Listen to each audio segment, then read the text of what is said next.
this time? Okay, says we're live.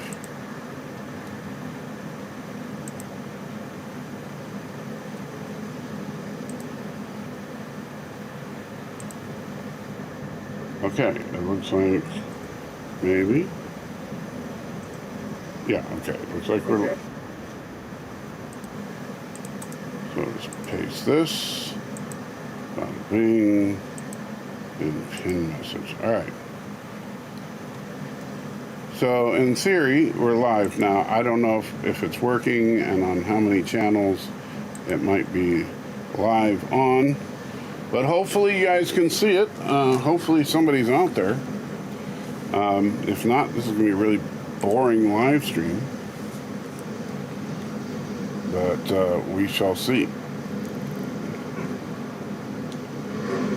In the meantime, so this is Path of Exile 2 that I'm playing right now.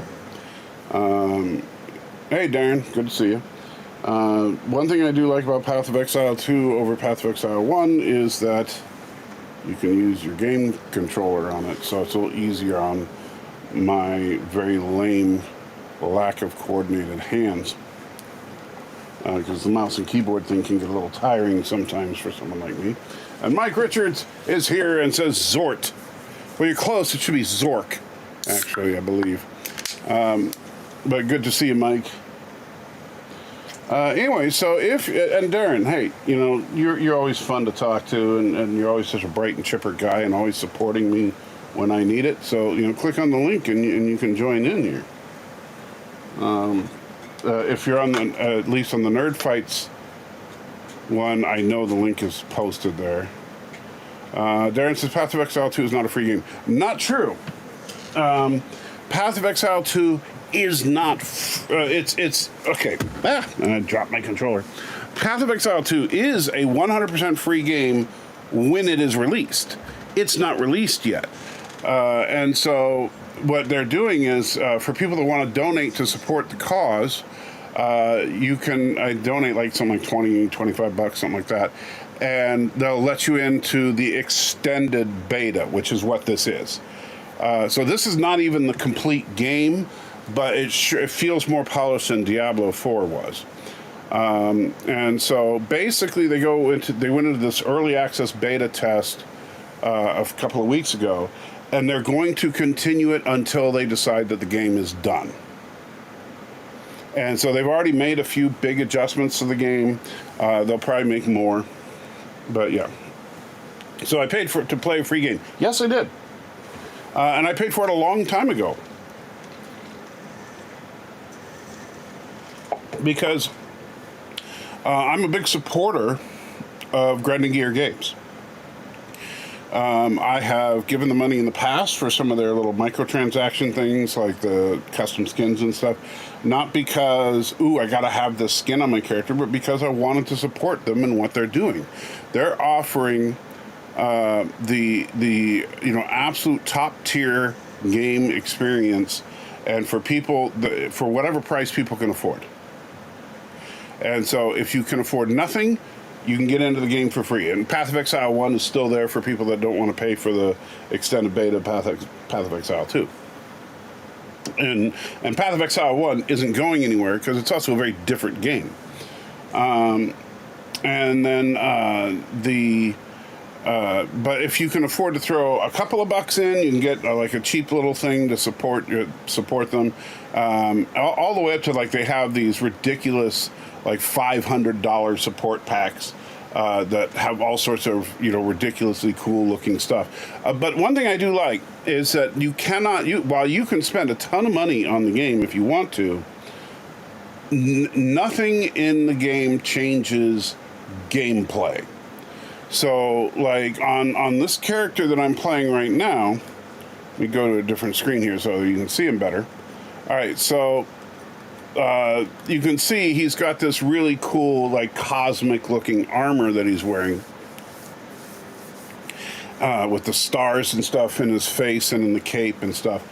And that is from a microtransaction. But having that just changes what my actual armor looks like. It doesn't change any of the actual values of the armor. So if you have armor that offers you, say, 5 fire resist or something, there's nothing you can do to change that. It will still be 5. Well, except for like within the game, like if you get things that can modify the armor. But yeah. Anyway, so I do have if you're on the Nerd Fights channel, and if you're not on the Nerd Fights channel, please come on over to the Nerd Fights channel, because that is going to eventually be the main live streaming channel. But if you're on the Nerd Fights channel, the link for this room is there. So if you want to come and talk and hang out, now's the time to do it, because I don't do that very often. But I don't know what to talk about, since Mr. Know-It-All is unavailable right now, and probably won't be until next year, unfortunately. He's just had a lot going on. And Darren says, what did I use for money? Well, I use money? I mean, yeah, I don't have a lot of money to spare, but I do every now and then squeeze out a few bucks here and there to do something fun. How's Mr. Know-It-All still trying to pretend to be Ben Franklin by flying kite and storm? Mr. Know-It-All is, I don't want to say too much, because I didn't talk to him about talking about it on the show. But he's basically buried in stuff that's a combination of family stuff and work stuff, because it's the end of the year and the type of work that he does. And so he's probably, even as we speak, working on some of his work stuff. I know the way he's describing it, he's going to be working until the wee hours of the morning, probably. So, he's been a very busy boy. I've barely been able to talk to him at all these last couple of weeks. So I'm hoping that, and we talked about it a little bit. So once the new year hits, things will settle down a little bit for him, and then he and I are going to have like an extended, meeting time and kind of iron out exactly what we want to do with the channels in the coming year, and then get into it. So that's about all I know at this point. That's a long ago memory, says Mike. I don't know what you're talking about, and neither does Stan. He must get a lot more respect. I'm not sure what you mean.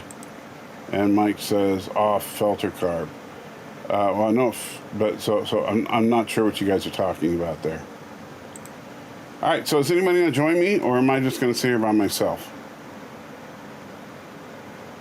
And I mean, you guys keep saying, when are you going to do open lines? When are you going to do open lines? So I do one, and then nobody wants to come on and talk. I'm so disappointed. I should have just not done a live stream at this point. I'm just going to cry.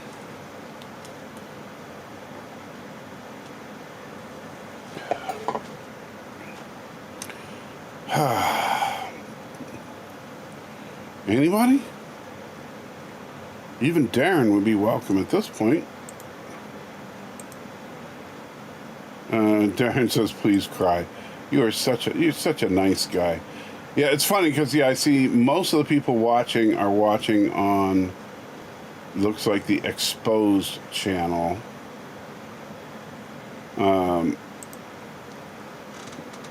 So yeah, over in the Nerd Fights channel is the actual link. Mike says, I have a face made for radio. Well, that's the nice thing about, doing YouTube and stuff is, if you really don't want to show your face, you don't have to. But I'm sure, look, if I can put my ugly mug on, you certainly can. So, don't be telling me how hideous you are when you come and watch the Salt Monster every day, doing, just talking about random crap. But you see, that's the thing. I don't know what random crap you want to talk about. So, I mean, even if you don't want to come on and talk, I understand. Some people are camera shy or microphone shy. That's perfectly fine. But if you don't want to talk, at least give me something to talk about. What's going on? Youngster says, I won't be on open lines. I don't want to put some clothes on. I'm just chilling here, chillaxing like a nude jaybird. Well, thank you, Youngster. I'm glad I don't know what you look like, or I might be picturing you naked. Tom says, did Mr. Know-It-All get run over by a reindeer? I think he did, yes. And good to see you, Thomas, on this historic occasion where I'm doing an open line and nobody's gonna come on. Let's see, I'm trying to figure out where I'm supposed to go here. Valley of the Titans. I have no idea where I'm supposed to go. There's missions here, so we'll try this one. Did Skeleton Crew get too childish this week? I did not care for this week's episode of Skeleton Crew. I'm not going to lie. I did not think it was particularly good. It did feel, it was a very, it felt like, okay, this is a kid's show here. Where the first 3 episodes, honestly, while it wouldn't be my first choice for how to do a Star Wars show, I didn't think it was bad per se. And yes, Planet X, thank you so much, buddy. $2 super chat. And I truly, truly appreciate it. And says, Lower Decks final episode tonight after midnight. I am so looking forward to that. I am absolutely so looking forward to that. I think that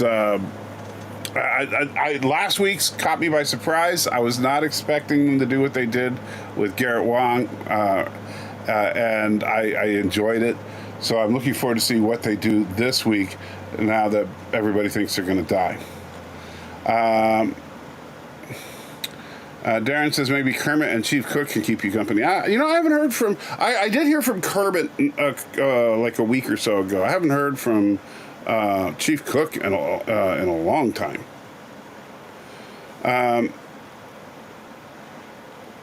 As that was the future of Star Trek, where do you think you should go? I think I should go to bed. No, I don't know what you mean. Just a Lost Boys tribe, kind of, yeah. And I didn't. I thought it was a little too childish this week, Skeleton Crew. But we'll see what they do next week. It's not a bad show per se, but it's certainly not aimed at me. Let's have them get lost on a planet. And Robert Rose Jr. I always, having the junior smashed into the Rose always throws me off. Good to see you, Robert. I hope you are well. I have not talked to you in what feels like an eternity. And what happens? Have them meet a troop of kids that are warriors and only 2 adults. Yeah, it didn't make much sense. The Lower Decks episode was so stupid they made a Garrick and Dr. Bashir a homo. That is just wrong. Well, first of all, a homo, that seems a little immature for you to say. But look, people have been, for whatever reason, don't get me wrong, I'm not one of those people, but people have been wanting to establish that Garrick and Bashir had some kind of thing going for a long time. And I can't remember, I think it was the guy that played Garrick was actually into the idea. And said in a couple of interviews that, in the earlier episodes, when Garrick and Bashir first became friends, he was thinking along those lines himself. But, obviously it never happened until now. So all those people that were shipping Garrick and Dr. Bashir got their fantasy taken care of. But it was also, their multiversal variants, so, who cares? But I don't think it was wrong. I think it was just something silly that they, when they did it, I got a chuckle out of it because I thought about it's just fan service to all those idiots that kept saying that Garrick and Bashir should be gay lovers. I still haven't gotten around to watching Skeleton Crew. Yeah, it's all right, Thomas, but honestly, I wouldn't go out of my way to watch it.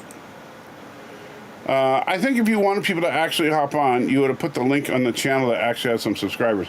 Well, funny you should say that, Darren. I did, but then there was a weird technical error and the stream stopped and I had to restart it, and I just haven't done it again yet. So I will, just for you, Darren, because you're such a curmudgeon, I will put it on that channel too. And let me switch accounts and go back to exposed and then go to view your channel and then go here and we'll paste it here. Bada boom. There. Just for you, Darren. It's there. I hope you are happy now. So you now have no excuse. After Seven Ghoulie on MeV, they show the original Trek series.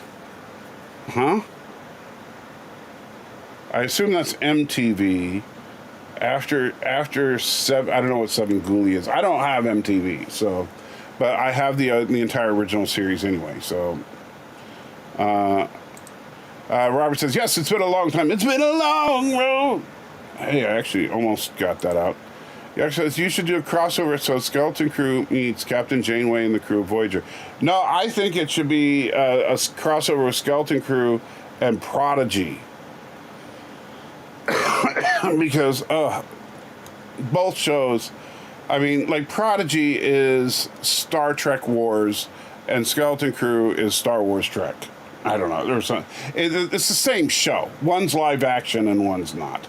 I know Mr. Know-It-All is going to get mad at me for saying that because, yes, there are differences, because the kids in Prodigy found a starship underground when they were working the mines, and the kids in Skeleton Crew found the starship underground when they were just cutting class.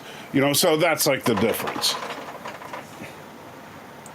This year's Seven Ghoulie is celebrating its 45th anniversary of being on TV. What is that? I don't know who that is. Once you go Garrick, you never go back. That doesn't rhyme. And Darren says, see how easy it is to get him to do things. Well,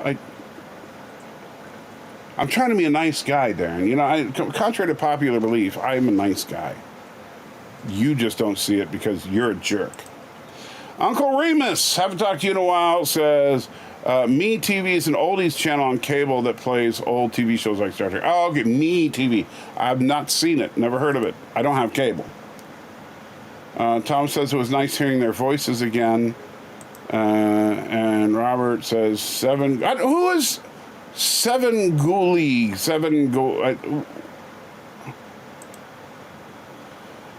They should do a crossover so the Skeleton Crew meets the crew of Voyager and Captain Janeway. Yeah, you already said that. And then Robert says, Seven Ghoulie is a horror movie host located in Chicago. Okay, never heard of him or her. I have no idea who or what Seven Ghoulie is. Kind of like Elvira. Okay. Oh, this works pretty good. I just got this new lightning skill here and just testing it out. It rhymes in the original Cardassian. Oh, is that okay? That makes sense then. Yeah, we need a word that rhymes with Garrick for that, and that's a tough one to, you could find a word that rhymes with like either Cardassian or lizard, maybe. Once you go lizard, you take it in the gizzard. I don't know. Let's see. Me TV is also free over the air. Okay, well, I don't do over the air either. I just do everything streaming. But if it's free streaming, maybe I'll check it out one of these days. Maybe my wife might watch it because she watches a lot of those little free channels. I don't actually have time to watch a lot of stuff. I really don't. Generally speaking, I am either at any given moment driving for Uber, sleeping, or live streaming. That's and because I've been doing a lot of Uber driving these last couple of weeks, trying to get the bills caught up for Christmas, and so I'm exhausted. I'm not gonna lie, but yeah, that's I'm usually either in this chair doing a live stream, and if I'm not in this chair doing a live stream, I'm in this room getting things organized. Oh, Darren is here. How you doing, Darren? Yes, I've been here for a while. You haven't noticed. No, you got to say something. You got to say, "Hey, Salty, I'm here." You don't get a boop or whatever like StreamYards? No, somebody pops on. There is a little thing that pops up, but it's so quiet that I didn't hear it because I had the game going. Gotcha. So, how are you doing? Oh, just peachy keen. How about you? Okay, are you okay? Who are you, Yeah. and what happened there? What do you mean? Everything I say to you in the chat, I say with a smile. I don't know where this stuff you're getting comes from, but Oh, it's okay. it's you know, So when you call me I an idiot, you're doing it with a smile on your face. I say it with glee. What are you talking about? Just I'm just so glad you're an idiot. That's it. Am I the idiot in alrighty. your life? No, So, I actually have been enjoying the shows that you have been doing with Mr. Know-It-All. I think there's there can be some good chemistry between the two of you on occasion, and on so occasion, well, I'm hoping that's a high compliment from you. I'm hoping that those occasions become more numerous as time goes on. Yeah. Every once in a while, the show's tolerable. That's I wouldn't say that. oh well, so it's not tolerable. I Alright. really like Mr. Know-It-All. I'm looking forward to getting back going with him. And actually, we're talking about different ideas. Like maybe he might come onto the other channel every once in a while because he's a Christian as well. We could talk, but he has a different, we'll just say, philosophy on some things. I don't want to give anything away because I don't have his Right. permission to. But we have some significant theological differences that'd be fun to discuss. Sure. Or be able to discuss various Christian things with different perspectives in mind. Because that's always fun, right? It can be. Here's the thing. It can be if first of all, and I think this is a problem. Some people need to get the sticks out of their collective butts and realize that, like, let's say just picking a theological thing. Let's say one person is a young Earth creationist, and the other person is a what's it called? I can't remember the name of the term, but it's basically a Christian that believes in theistic evolution. That's what it was. And so let's say that you have those two people. Now, the first thing you got to get them to realize is that neither of them are going to heaven or hell just based on their opinion on that subject. Oh yeah.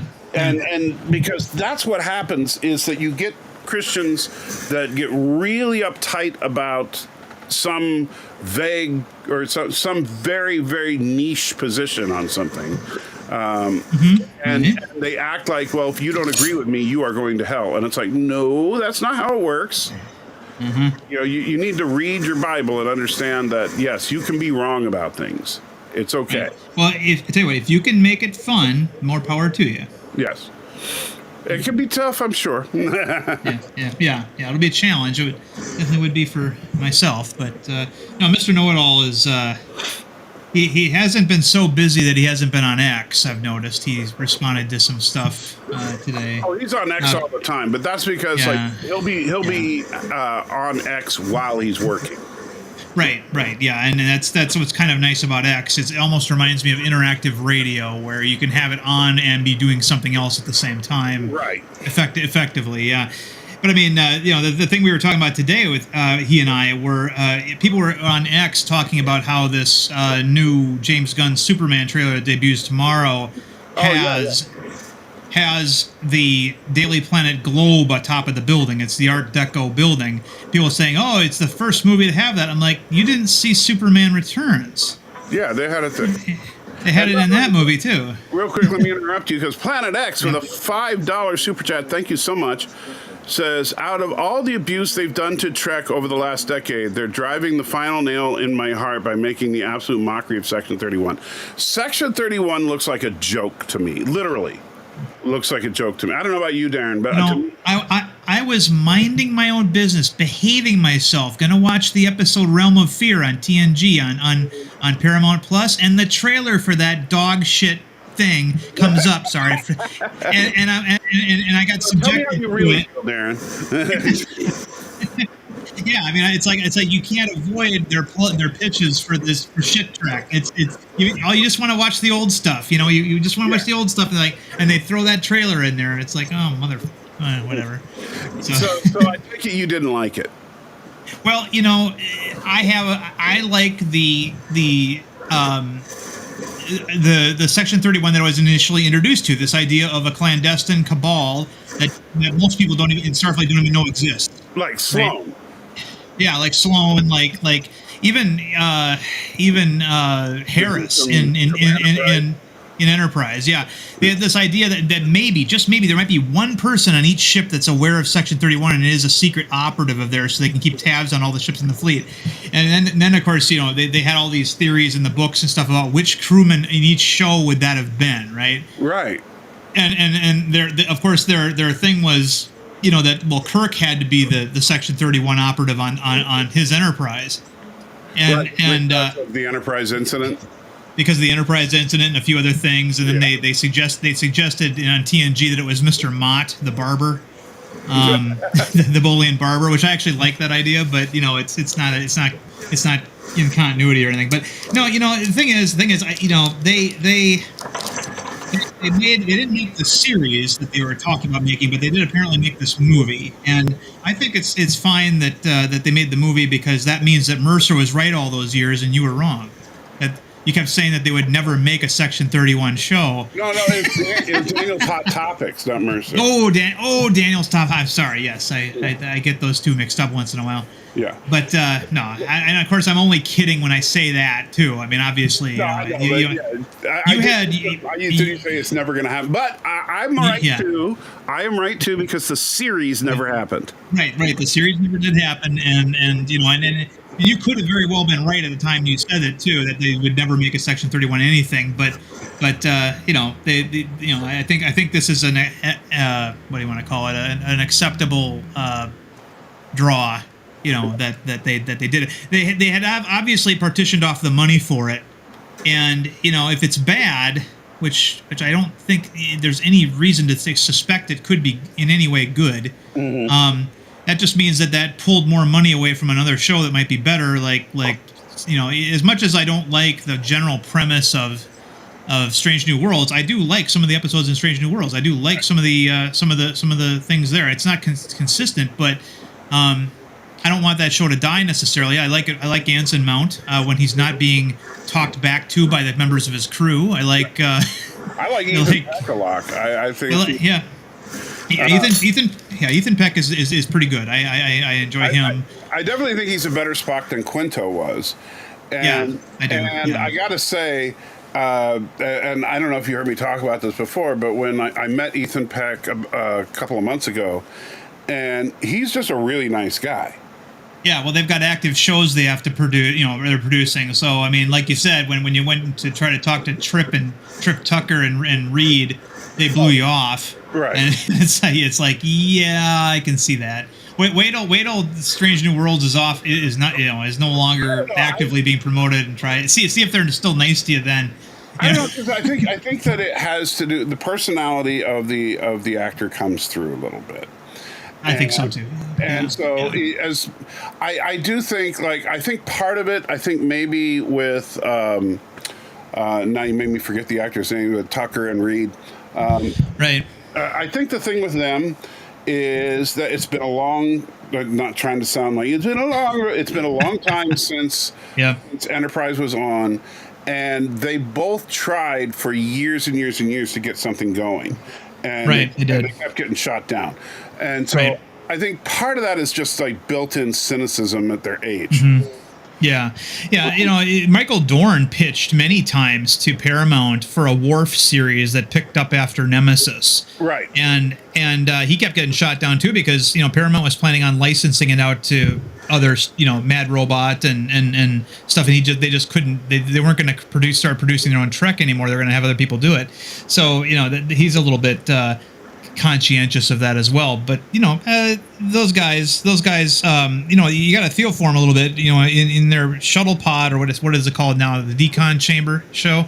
They talked about when they were first hired. The Star Trek as a franchise had 3 shows that went 7 years, and they told them, look, it's going to be 7 years. Go ahead and buy a house. In California, and then 3.5 years later, they're looking for work. So it was You know, they were The Enterprise got the shaft. They really did. it did, and especially when it really started getting good. I mean, the night and day difference between the first 2 seasons and the second 2 seasons Right. is apparent to all. But and I don't know, prequel mania. I'm waiting for prequel mania to die. It's been over 24 years now since we've had this idea of going back, in time in every franchise and showing us, the beginning. And I don't like prequels as much as I like continuations and sequels. And I think with Star Trek in particular, it's just time to do a straight up reboot. I think that the canonical Trek right now doesn't make any sense.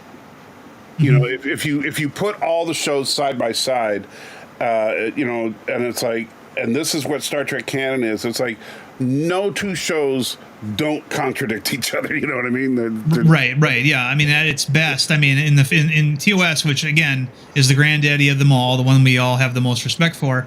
They didn't know what organization they worked for until maybe the second half of the second season. It was Space Central and all these other different names they came up with until they settled on Starfleet. So. Thomas says Shatner is going to Antarctica. I did not hear. Did you hear about that? I didn't hear about Shatner going to Antarctica. No. Oh, okay. Well, so Thomas says, and then Spot coughed up a Tesseract. But no, I like some of the new Trek stuff, but I think most of it is a swing and a miss. Yeah. I mean, and getting back to Section 31 for a moment, I had this thing, called Star Trek Halibut that I made a video about. Yes. And referenced in a couple other videos. And, the whole premise of that was a covert ops platform that did missions for Starfleet intelligence, but Section 31 was still the bad guy. They were that other aspect of Starfleet intelligence that was to be avoided, and the idea was to preserve Section 31 as this bodiless threat that loomed always, in the background. Let me ask you this: where do you think and not just with Trek in necessarily, but in entertainment in general, where do you think the line is as far as crossing? You said his name, and now he's here, Kermit. Hello. But where do you think the line is as far as good taste, bad taste when it comes to things like Section 31 or and stuff, where it's like where you have the heroes of your show gleefully committing acts of murder and stuff like that, but at the same time, James Bond has been popular forever, and his whole shtick is License to Kill. Right. Well, I mean, James Bond usually did his kills heroically. Yes. He usually killed the bad guy in situations where he was also under threat, and it was going to be him or them, and so I mean, like for example, when he killed Oddjob, great example. Oddjob was trying to kill him, and he electrocutes Oddjob. Sorry, spoilers, and and it's yes, he killed him, but you didn't mention that they did it in Fort Knox, so nobody will know. Oh, okay, gotcha. So anyway, yeah. So yeah. I mean, I don't have a problem. Okay, so when you have a show like Star Trek that is and a premise like Starfleet that has all these rules, murders should be rare, I think, and you can have a character. Worf, I mean, when in Picard final season, a lot of people took umbrage at the fact that Worf killed so many people in that thing. Well, he wasn't really operating within Starfleet anymore. He was something different now, and yet he still had rules that he followed. So and to be fair, Worf committed a few honor killings during TNG. Oh yeah, Duras. Who else did he kill? Gowron. Right. Yeah. Worf basically has shaped the entire Klingon Empire. Yeah, he was basically the Wolverine of the TNG crew. There's a lot of people who will say that there's an interesting correlation between TNG and that they got a lot of their ideas from X-Men comics, like the holodeck being the danger room, and Right. having your feral member and then your robotic member and all that kind of stuff. So I mean, it's an interesting idea. It doesn't quite work, but it's there. I would say, but like an anti-hero, you can do a good like I'll tell you, I don't know if you've seen it, and I know it's not accurate as far as the comic books. And hey, Stan, make sure you're muted when you're not talking, because I'm getting a lot of you, or maybe you have to turn your echo counter. You hear me, Stan? Who, me? No, Stan is feeding back. Okay. I'll mute him for right now and see if he figures it out. Okay. But anyway, so what I was going to say is, I know it's not comic book accurate, but have you seen the Craven movie? No. Okay, so I did, and I'll tell you, because my wife and I have one of those subscription passes for the movie theater. So, so we basically see something every single week, and Craven was out, and we're like, okay, we'll check it out. And and I gotta say, forgetting about the fact that there were definitely some problems with Craven. As far as just doing an anti-hero, he was a good, solid anti-hero. And when I say that, it's because he was doing the right thing, but he was not doing it in a heroic fashion, which is exactly what an anti-hero is. Right. As opposed to just like he killed a lot of people quite ruthlessly, but he wasn't like taking great joy in killing people. Right. He wasn't. Yeah. He wasn't a psychopath. Right. Yeah. Well, When I look at Georgiou, I think she's a complete psycho. Yeah. Well, she's mirror universe, so she has the excuse of being one. But the thing that gets me is all these attempts to do movies based around the villains, and giving them their own. I mean, Joker, Madam Web, things like that. Even the most successful so far seems to be Venom, but I think they're done now. Yeah, and I just don't care for it. I don't like the villain. It's almost like they're trying to make the villains into the heroes in some way, or at least the protagonists. And sometimes that works, but this trend I think is ending now. It's starting to go away. Prequels are going away, but so are these villain films, and it's because no one's seeing them. They're bombing. I will offer this as a counter, and then I'm going to read Planet X's super chat. Is that if you haven't seen it, The Penguin was really good. I've heard good things about it, but I'm not going to watch that. It was, and I don't like. If you know me, Darren, I don't like villain stories generally. I don't like gangster movies. I want a hero, and there is no hero in the Penguin show. He is, but what I really don't like. I haven't finished The Penguin. Well, I won't spoil the end then for you, Kermit, because the end will blow you away. But the thing I really do like, though, is that they don't try to make Penguin into some misunderstood hero. Right. He is evil. Yes. At the end of the show, he is evil. Now, He also iced the guy, the mob guy, for laughing at him. Yeah, and that's the kind of guy he is. He'll kill you because you look at him the wrong way. So Planet X says Worf committed treason, all in caps, in Let Hughes Without Sin by engaging in an act of eco-terrorism on a Federation state of Risa. It's ridiculous. Okay, so the Risa thing, I hated that episode so much. Yeah. But I think that, the Takutat? Say what? Say it again, Stan? Sorry, the Takutat, the yeah, episode with, everybody. Basically, it's just a Deep Space Nine sex episode. That's what it was. Oh, that one. Sorry, I thought you meant the TNG It one. was it was an excuse to get everybody in a bikini or Yeah, whatever. to get what's Picard getting some action and going after the Tak-Utat. yeah. Well, remember they had Dax and Miss America. What's her name? Vanessa Williams. Yeah. Prancing around. Everybody was, getting laid, and it was just like Star Trek does not handle sex well. No, They no. never have. And Well, they're wearing Well, pajamas there- for uniforms, so There was one episode that I thought they handled it rather well, and that was the episode where Worf and Dax, having been just married, went on a mission together, and Worf had to abort the mission because he wanted to save Dax, his wife's life. In the beginning of that episode, it shows them in bed together, and they act like an actual couple, even though Right. neither of them are human beings. And I thought that was interesting, but that's the only thing that comes to mind where that was portrayed well enough. yeah, generally in Trek, it's sex is treated like a 12-year-old wrote it. Yeah. Maybe they did.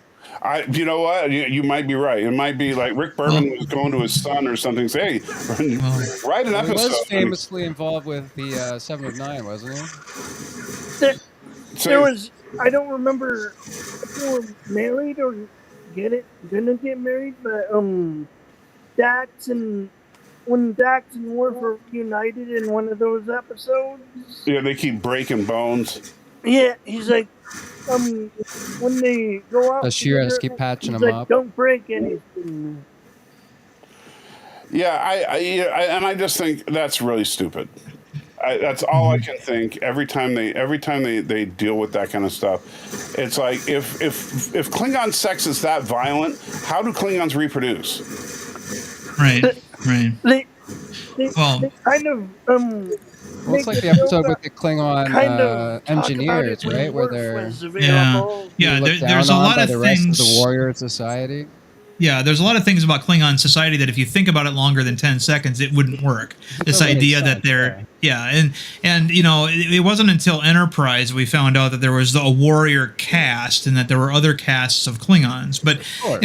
I up until that point, I had always thought that it was kind of like ancient Sparta, where if you were a Spartan, you were a full-time soldier, and then they had subjugates that would do the menial labor and if they're and things of that nature, and obviously that's where their prisons How do they figure out Go at ahead. birth who's going to be the brilliant engineers, though?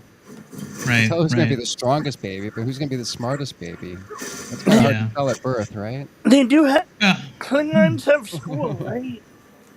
They do. But And the engineer woman on the TNG episode where she was completely getting looked down on by every other Klingon, and she was really although to be fair, the first Klingon scientist that we saw was Mara, Kang's wife. When She was actually a scientist. MTOS when maybe. Riker All right. went onto that Klingon ship, they were joking about possibly about him being able to handle the two Klingon women. Oh yeah, that was One or both. the Riker was joking around with that. But could you imagine if Riker actually tried to screw them both? He'd be dead. Yeah. It's, But He wouldn't. He would try though. he was going for a laugh. I think that's what he was trying I to don't do. think Riker was seriously wanting to go to bed. Because remember, he was kind of looking at him like, "Are you serious?" When the Klingon chick was looking at him, he's like, "I think she might actually mean it." Yeah. But I actually liked that episode, and like I said, Mara was from Day of the Dove. Although I think they all knew they were joking. Right. But the thing is that the Klingons were trying to intimidate Riker, and Riker turned it into a joke, and that won the respect of those Klingon officers. Right. But the second officers head through a door or whatever. Yeah. I like that episode. I actually, like Darren was talking about how we got an up close and personal look at Klingon scientists and stuff in Enterprise, which I really liked. And now Darren is holding up his candy bar to the microphone. Well, what was sorry. the reason in the first Enterprise for a Klingon getting stranded on Earth? Did they crash land when they were? Well, no, that was were they Tiny invading? Tim. Was it He surveillance was or? he was simply a courier who crash landed in Oklahoma. But yeah, the Klingon that It's been told so long since I Archer, watched that. the Klingon Enterprise that told Archer about the caste system wasn't a scientist; it was his lawyer. In the miniature trial episode, that kind of reminded us all a little bit of Star Trek Six, with where Right. Archer gets sent to Rurapente, which I hated. I at least changed the name of the place. It doesn't need to be Rurapente. They could have had another prison somewhere with different conditions, and it's one of those things they it's were. a Klingon. They don't do different conditions for their prisons. Well, right, but you could have another asteroid or whatever that has the same conditions. I mean, It didn't need to be. At least on Star Wars, when they had 2 desert planets, they called it Jakku instead of Tatooine. Yeah. But Well, I would say, yeah, because think about it. Like, if it would be like if every Prison Break movie was in San Quentin. Yeah, or Alcatraz or something. Yeah, the United States doesn't have one prison; we have a bunch of. Exactly. No, I agree with you there. I think the Archer shouldn't have gone to Rurapente, but I do. But Enterprise, there was that one, but then there's also when you get into the augments.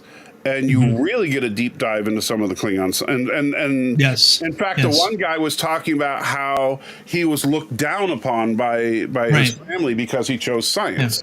Yeah, when he became a healer, his father disowned him. He said, and then later you find out that it's not a high priority for the Klingons, so he has to steal information from the Federation, or not Federation, but from Denobula and all this kind of stuff for medicine. That they have to acquire information any way they can, because research isn't something that Klingons do.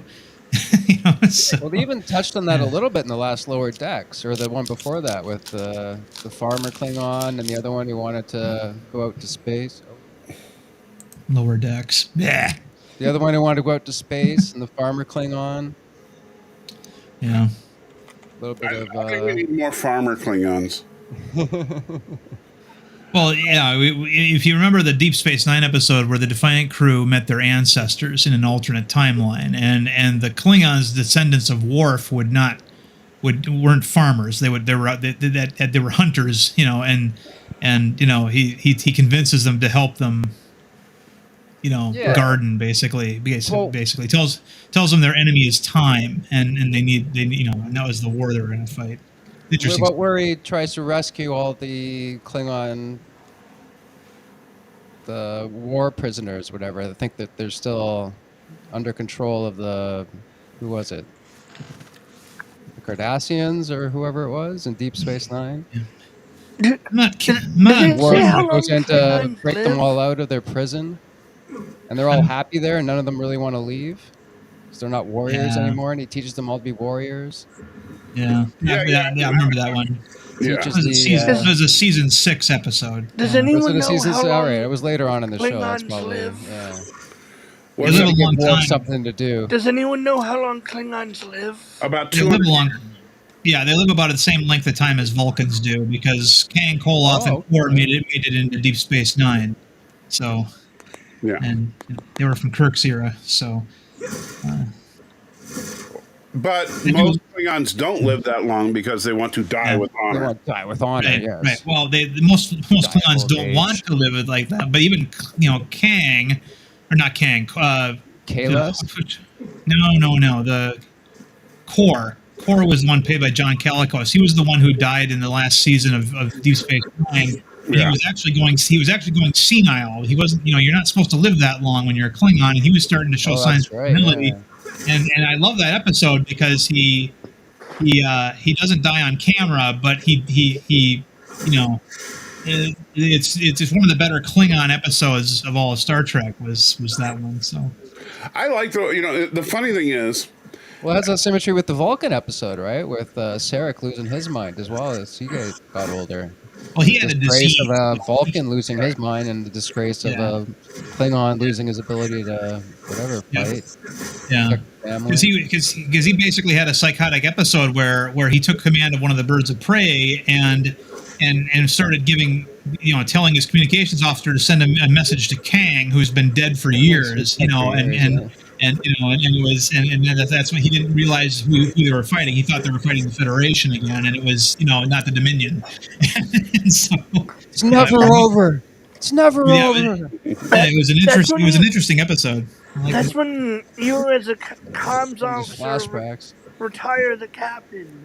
So real quick, though, I need to address something in the chat. So Creep is saying, FYI, I would stream with you, but we would have to talk first, negotiate my fee. Okay, so I'll make it very simple. Just for you, we'll reduce the fee down to, you can pay me $50. And that's, Darren, Stan, and Kermit all paid $800. So I'm giving you a good deal. When did I pay you? I can see your account, Kermit. Yeah. So what? But getting back to the Klingons, and that episode also was what I liked about that episode was that Martok had wanted to put Kor down, put him in his place, or be the one on top of him. Basically, ever since he was a youth, when Kor rejected his application to whatever the Klingons officer academy is, and when he finally got a chance to do it, because he was now in this enfeebled state, he took no joy from it, and he realized the error that he had lived so long with that hatred that was and no fruit came from it. He that's when he wised up to Korra's situation. I do like that whole scene with J.G. Hertzler. Well, yeah, and when I talked to JG, I told he's my second favorite Klingon of all time. Yeah, Martok is I think he's a joy every time he's on screen, because he just kind of comes to me as being a pirate king kind of guy. I just yep. But my favorite Klingon is always going to be Kang. Yeah, I think that in his generation, Martok was the Captain Kirk of the Klingons. He was the second Klingon we saw. I'm gonna bounce now.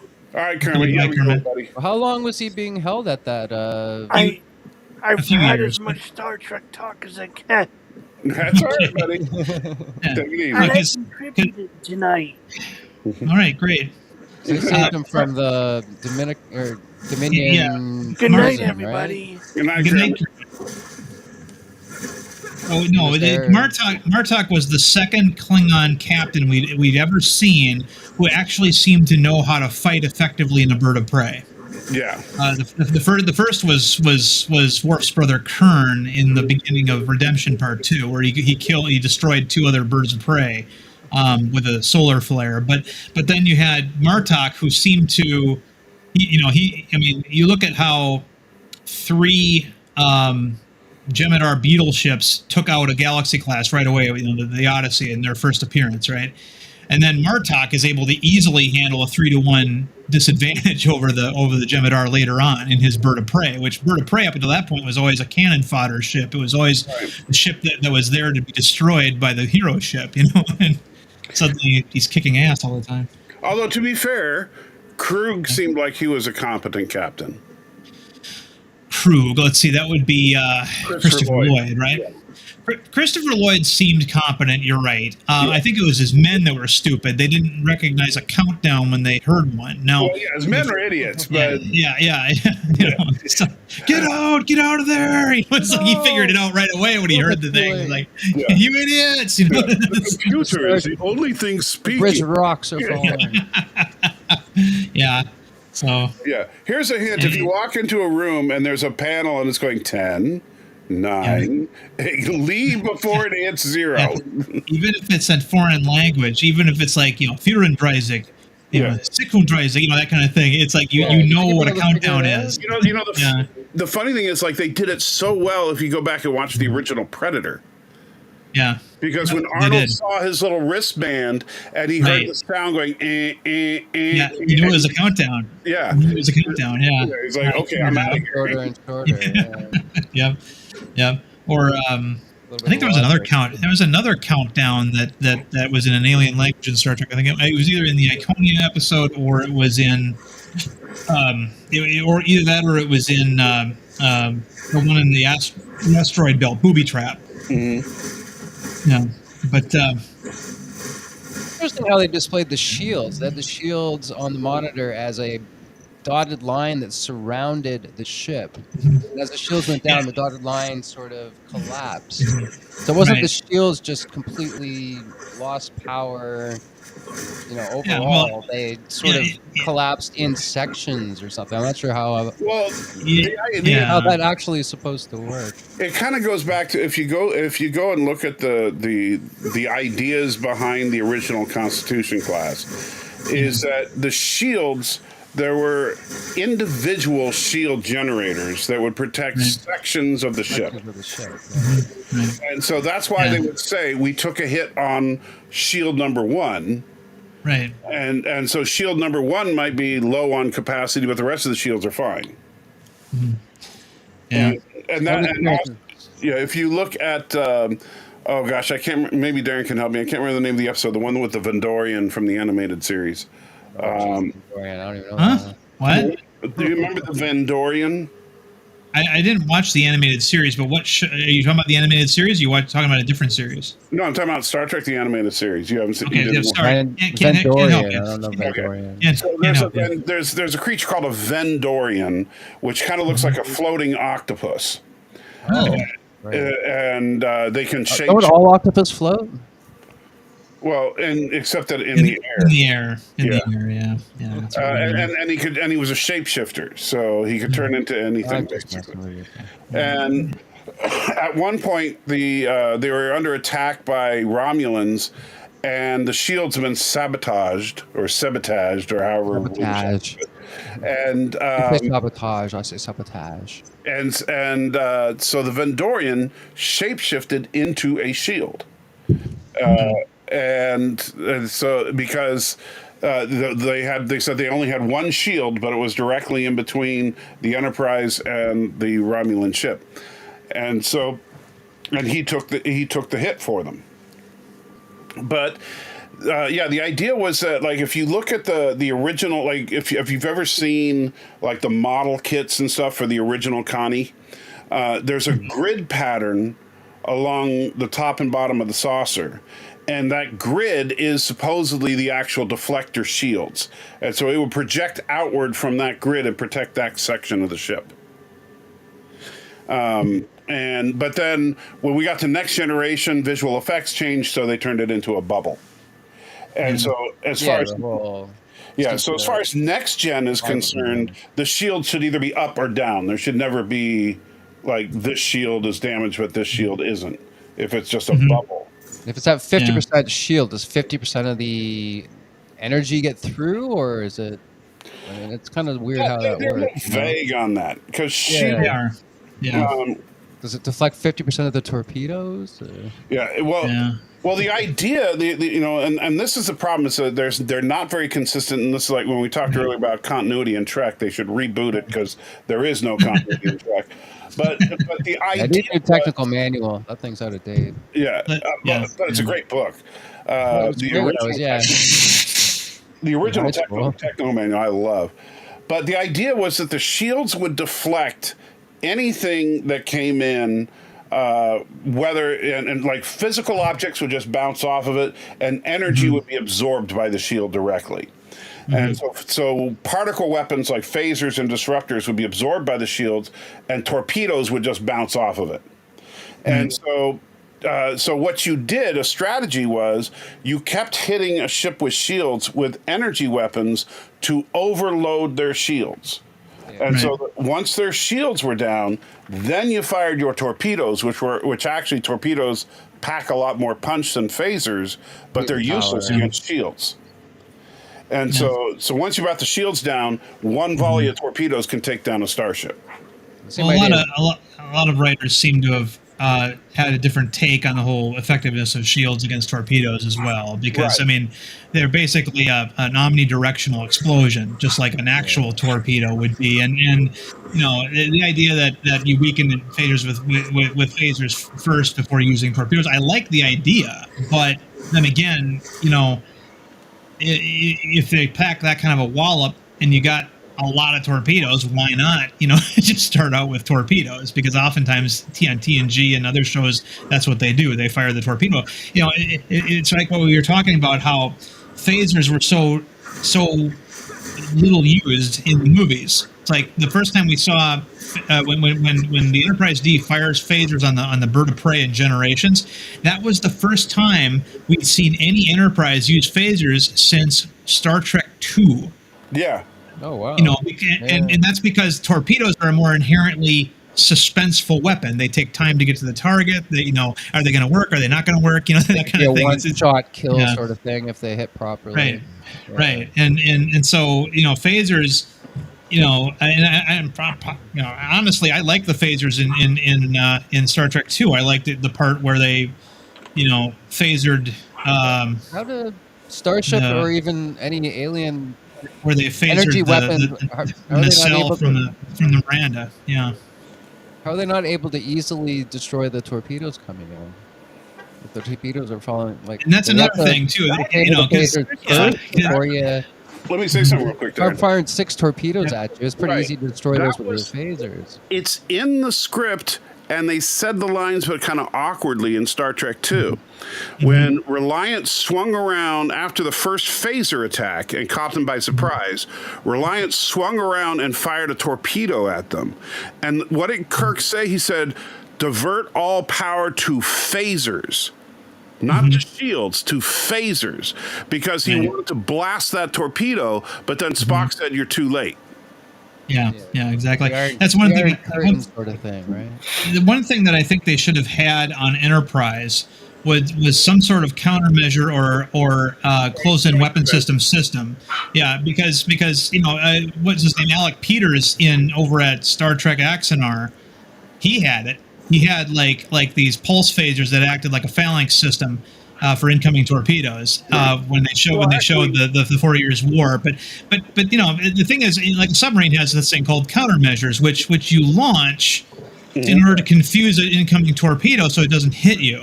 And it would have been so easy to adapt for the NX-01. And again, more inherently suspenseful. In Enterprise, the polarized hull plating was basically just what they called their shields.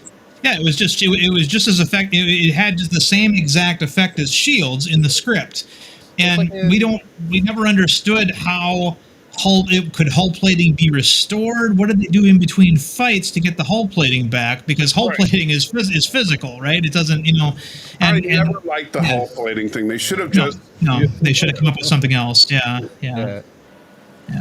Because but the submarines have the same sort of countermeasure as the F-14s you see in Top Gun, right? Where they fire the hull polarization was basically the idea that because it works on the same principle as their transporters, they can increase the density.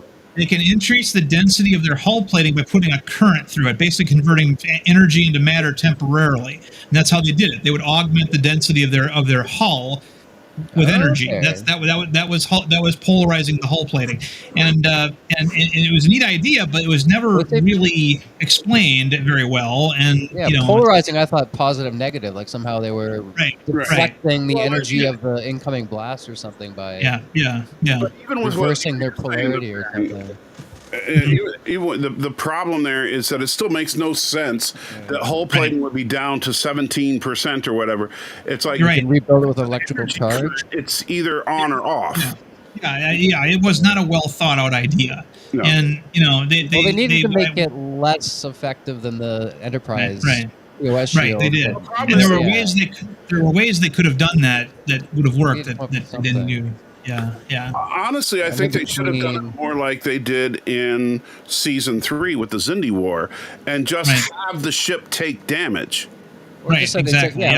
They created a very advanced material that can take a lot of damage. That's very tough. Very the thing is that and I'll tell you where light in space doesn't have to be light. You guys know I love the Ronald D. Moore Battlestar Galactica, and the thing that's really could take a beating. Well, but the thing that's interesting about that show, every hit on Galactica stays. Yeah, And it so, doesn't have shields, does it? Does it have no, there's no kind of shields, force no. fields or anything. But No. like they Right. get hit by a nuke and then it scars up part of the ship. Yeah. That part of the ship stays damaged for the rest of the series. Yeah. They don't just magically make it fixed in the next episode like Voyager. Yeah, the damage that NX-01 took in the Xindi arc was what the kind of damage they should have been taking all along. Right. Because they never, it was kind of dumb. It wasn't until the fourth season that they actually had a formula for how the NX-01 was deployed that I agreed with. The idea was that Earth was their home port, and they would go out for short missions and come back to Earth. That's perfect. Warp 5 vessel, right? That's perfect for that is how a naval ship is deployed. Is it has a home port and it works out of that home port. So the idea that this ship that didn't have really anything that they didn't have replicators the same way as the NX-01 or the 1701D. The idea that they could just be out there in space forever, without going to any ports, was part of the problem. It was part of the problem because these guys are supposed to be roughing it. They're supposed to have a primitive vessel, and yet we saw the Kirk's Enterprise go to ports and get service and things. So the idea with Kirk's Enterprise was that it was finally advanced enough they could go on a 5-year mission. Well, and the thing, and without really having to go back to Earth. The Federation was established well enough to where they have and in fact, like even if you look at Space Seed, they had where Khan's like, where are you going? And he says, we're going to Starbase 421. It's our port in this sector. Gotcha. For that episode, right? But that's why I think that if you wanted to do a spiritual successor to Deep Space Nine, you have a Starbase with and you like have 3 ships, and you just talk about the adventures that these 3 ships have out of that port, and that way, like, you could have, and you just get to know this very senior officer on each of those ships. I think that would actually be a very good formula for a Star Trek show if they wanted to hit all the bases, have stories that take place on a station and also on 3 different kinds of ships that come out in and out of this port. I think that would be a brilliant way to do it. Was the NX-01 supposed to be the only Starfleet ship out for the first couple of years, or whatever, until ship? So is there? It was It had 5 out at once. If you look at the episode that they introduced the Xindi, the last episode of season 2, when Duras attacks the NX-01 as it's entering into the Sol system, and 2 other Starfleet ships intercept. Okay, it's I gotta rewatch that. But they're not NX class ships, so they're for the decontamination. Yeah, they're warp capable, but they're not anything like the Enterprise. They're not able to attain the speed that the Enterprise can. And the second Warp 5 ship we saw was Columbia, and we didn't see her launch until season 4, I believe. So it was season 4 when they launched Columbia. Yeah. What speed were those freighters supposed to be? Like the one that their helmsman was supposed to have grown up on? The freighters at that time only warp like 1 or warp 1 or warp 2 at the most. 1 or warp 2. Yeah. Right. Yeah. And in fact, that's something Mayweather talked about. It would take years to get from one colony to another. Mm-hmm. Yeah. Right. So they were like generation ships almost, right? Yeah. That's why he grew up on one. Yeah, he grew up on one. He never grown up on one. That character was another missed opportunity. Mayweather should have been very different than how he was presented to me. He should have been the faultiest motherfucker on that boat. Yeah. Like sort of on the Expanse where they had the big difference. Nothing should have surprised him. Nothing should have made him. Instead, they made him basically not Wesley Crusher. Like a superhero. Let me finish. They instead they made him something like not quite Wesley Crusher, but he was very bright-eyed and bushy-tailed and surprised by everything, and that's the opposite of how he should have been. He should have been as cool under fire as a mountain lake, and because he would have been the one that was most comfortable on that ship because that's where he grew up, and so he felt empowered because he had more defense and more, ammunition than he did when he was being just That's one of the reasons that I, like in my little thing that when me and Mr. Know-It-All were talking about, like, what would we do moving forward, is I would do a sequel show to Enterprise with Captain Mayweather. Yeah, it's a good idea. I mean, in Halibut, I have and you might have seen it if you saw the video. I have a sequence that Samuel Is that your comic Cockings book made. that's on sale currently? No. Samuel okay. Cockings did a give me sequence a for me call, where the Halibut is towing the USS, or sorry, not the USS, the NX-09 Kitty Hawk, which was a ship in my narrative captained by Malcolm Reed, who died on his ship. And it the premise of Halibut is that the Romulan Empire has disappeared, and so the Klingons and the Federation are exploring it. And Halibut, in a secret mission, finds a Romulan treasure trove planet with all their cool stuff that they've acquired over the years. And one of the things that they got was the NX-09 Kitty Hawk from the Earth Romulan War, and they never returned it. It's kind of like how North Korea has possession of the USS Pueblo and hasn't returned it, right? Same idea. And so, it's a story. When I wrote the scripts for 6 different episodes of Halibut, I wanted to do a throwback episode, and I had a choice. The first choice I had was that episode. The other one was a time travel episode that ending up, and you might appreciate this on some level, Michael. The Halibut had to decide, the captain of the Halibut has to decide whether he's going to save the Excalibur from the M5 Multitronic unit. Okay. And I when I got done and I wrote it, I'm like, this is basically the final countdown with Kirk Douglas and Martin Sheen. Right. I'm not gonna, And I tossed it. I said, you know what? I had fun writing this, but it's not going in. And I replaced it with this other episode where Halibut finds the Romulan treasure trove, and they discover, and they're going to heroically bring back the Kitty Hawk, but then they realize that because their mission is secret, they have to put that ship back and have another ship that's officially exploring the area discover it. And so that was part of the thing that sucks about their mission is that they're actually the first ship to discover all this stuff, but they have to let other ships discover them officially because they're not supposed to be there. You know what I mean? It's kind of an interesting idea, but well, yeah. Jay says the USS Halibut. No danger, no glory. Yeah. They're on a mission that kind of does suck in that regard. It's sort of the lament of the Submariner. The surface ships get all the glory. Kind of a deal. Well, since you mentioned, which I don't know if you can have a conversation without mentioning A, Halibut, and B, being a Submariner. Since you happen to mention it, I've actually been on a submarine movie kind of war around the world. Yeah, I've been on a submarine movie binge lately. Oh yeah, rewatching mostly.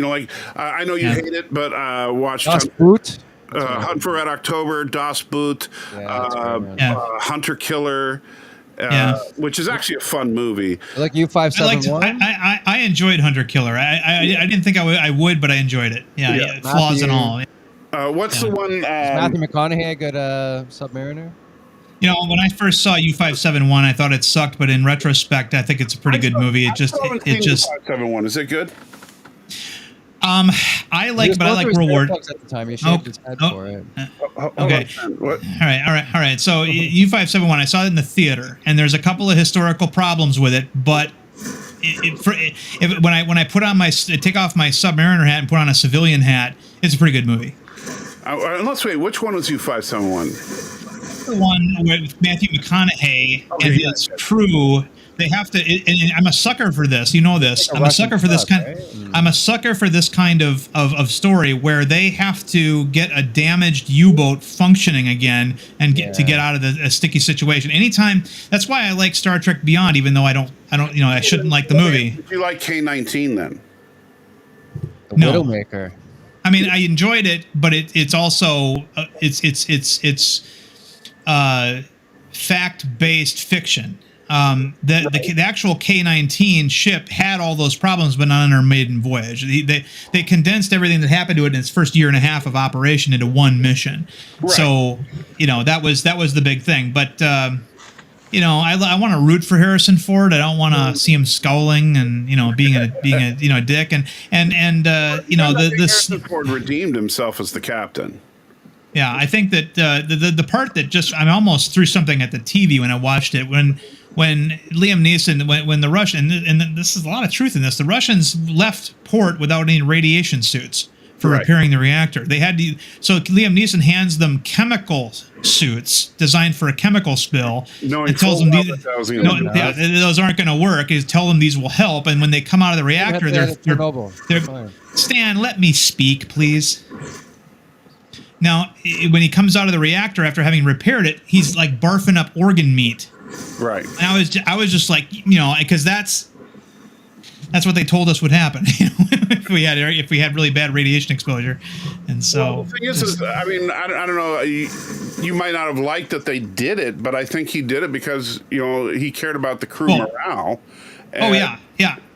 I was just mad at the fact that they didn't get the suits in the first place, and that's what this. You're angry at the Soviet system, right? It did, yeah. You're angry at the Soviet system that makes that possible, right? Mm-hmm. Like in the beginning of that movie, they lose their doctor, their medical officer, who's trained on nuclear medicine, because they delivered the wrong kinds of drugs to him. Yeah, ones that wouldn't help him treat radiation sickness, and so he runs after the van and he gets hit by another vehicle, and dies. And so they just grab a friggin' base doctor who knows nothing about radiation and sticks him on the submarine. How'd you like to be that guy, Right. Oh yeah. I mean, that's the thing. It's like the interesting thing too is that, and I gotta hand it to Harrison Ford and Liam Neeson. They played it really well. Yeah. Is the fact that these two guys were still loyal to the party despite all the crap. Right. Yeah. Yeah, their indoctrination was secure. Yeah. And the thing is that they wanted to defect, but they still had some. Well, the funny thing is, like I've always, I whenever in the past I've seen stuff like that, I'd be like, oh come on, nobody would be that loyal to, but then I start talking to people like doing the Uber thing. And in the area that I'm in, I've now had 2 occasions to talk to Chinese nationals who were here on a student visa and are going back to China and have no desire to stay in the United States whatsoever. And so it becomes a very interesting conversation sometimes, where it's like, this one guy and we talked for quite a while because he had a long drive. I was taking him to the airport.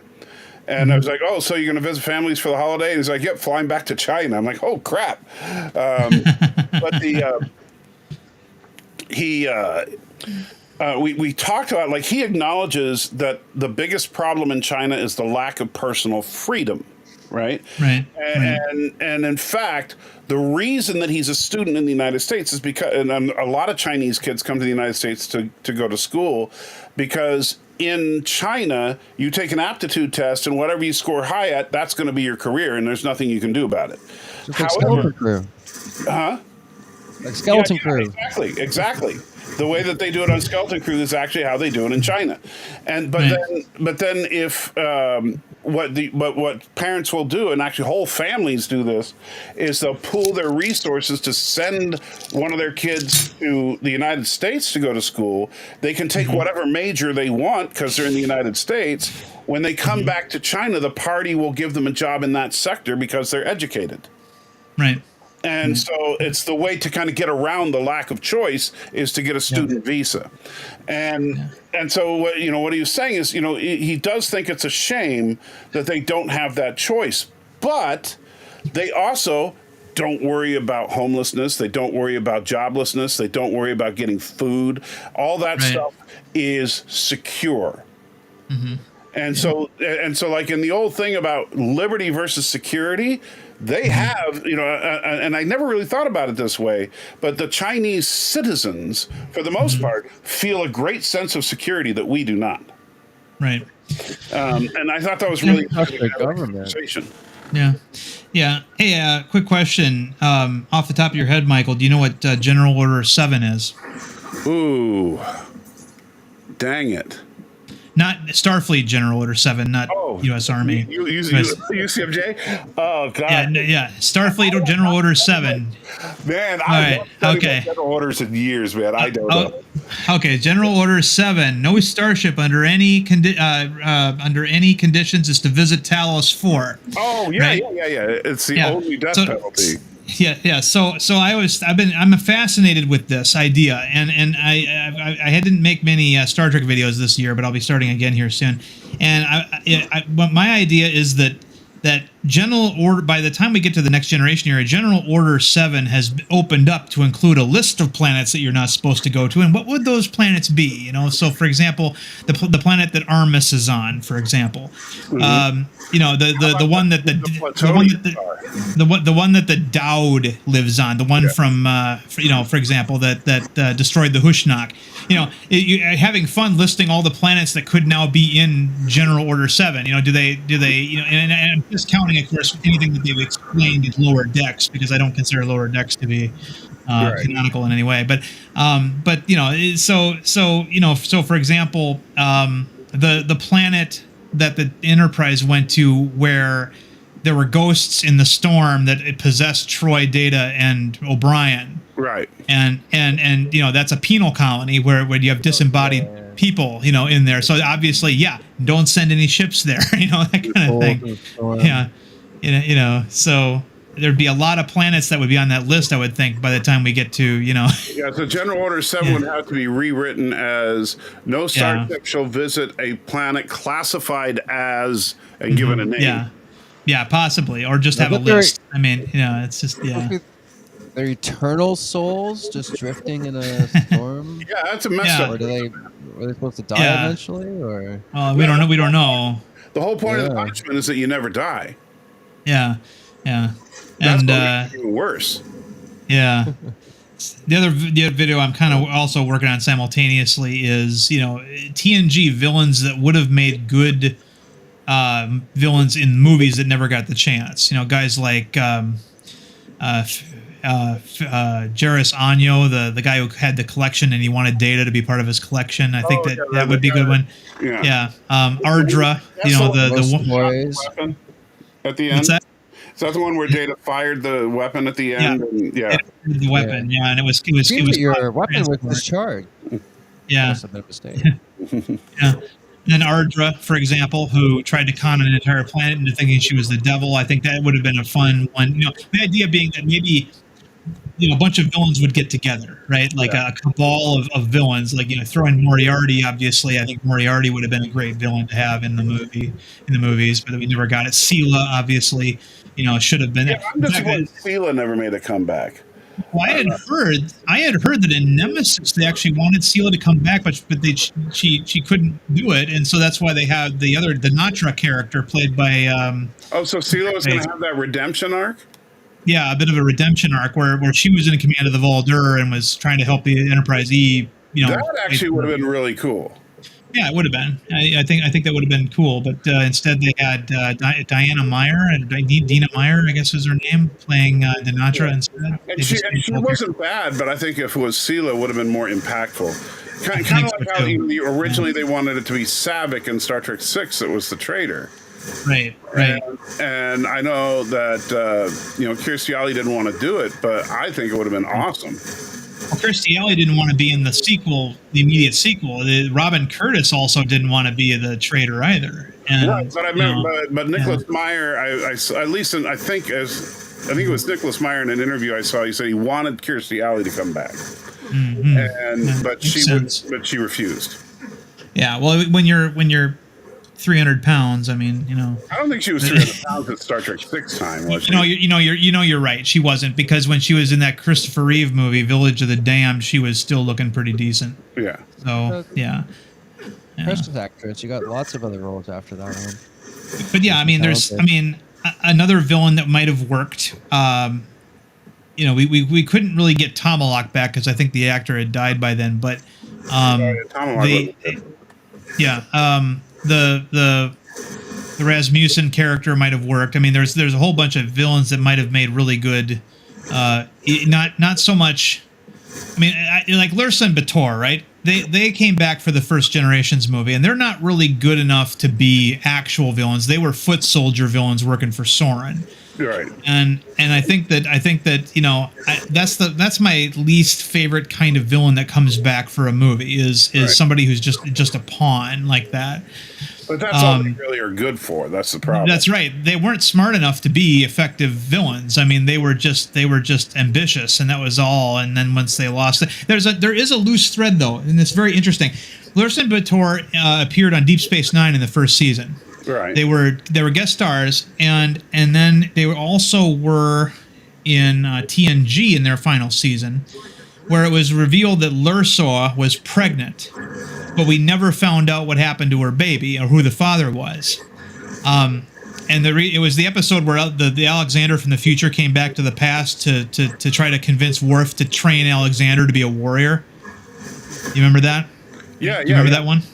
And the thing was, he had a knife with him that came from the future, and it references the symbols on it reference Lursa's son, or or child, which she hadn't had yet, but she was pregnant, and nobody knew except for Lursa and Bator, and we never found out what happened to that kid, or if there was, or who the father was, or anything. So it was kind of an interesting loose end, but yeah, I mean. There were a lot of villains as I'm rewatching TNG with the target audience guys that had introduced really good villains that were just one-offs and never came back. And Khan was one of those villains up until the Star Trek 2, and it's like you're looking for like a Khan level villain. There aren't many Khan level villains, but there are at least ones that could be foot soldier types. Right. Yeah. What's the balance of power Romulan, Commander? Balance of power? Terror? Yeah, that was Mark Leonard. Yeah. Yeah. That was Mark Leonard. But he died, though, at the end. The whole ship died. At the end of that episode. Right. Yeah. But, which is too bad. I would love to have seen him come back. Mm-hmm. Yeah. Yeah, it would have been neat to have him come back, even if it was played by somebody else. I mean, the actor that got to play the same character in Strange New Worlds didn't do it for me, but it was. As much as I like that, that's never worked when they try to read. Not like that casting. Yeah. But then I had to explain to the audience of Trek Central. What is that? Trek culture, rather. That they didn't have navigational deflector dishes in the TOS TMP era. They were separate. Yes, I know. You know how pissy I get about that one. I get so mad at people saying it's a deflector dish. Yeah. I mean, eventually it was, the main but then they can do anything. Yeah, well, but in the TOS and in TMP era, Stan, there was no actual navigational deflector. That dish that was in front of the Enterprise's engineering section, both the blue one and the brass one on the original model, was a communications antenna. That was what it was. And the navigational deflectors, plural, surrounded it. Right. There were 3 of them, and the same devices can be found on the Reliant, which is why it. And what's interesting is when you look at the Reliant model. It has one of those blue dishes. On the underside of it, it's pointed downward. Right. So, and what's his face? Tim, the guy who occasionally comes here. He's in my Tim Christ. Yeah, he made a Polar Lights model kit that had. It was made from the original, like a scan of the original Oberth class model. And it also has a blue dish, but it's on the aft end of the canoe, and it wasn't lit up for the flyby shot in Star Trek 3, but it's there, and you can actually have it there. Now, if that's a deflector, if that's a navigational deflector, it makes no sense for it to be pointed aft. Well, no, you don't understand. The Oberth class flies backwards. Yeah, exactly. Yeah, but I tell you, that ship is along with the there's things I don't like about the overall Enterprise design. I really do like the original TOS Enterprise, especially where the torpedoes typically fired from in the saucer. I love that positioning. Mm-hmm. I have never liked the idea of the forward torpedo launcher being at the base of the neck, where between the engineering section and the neck. I've never liked that because.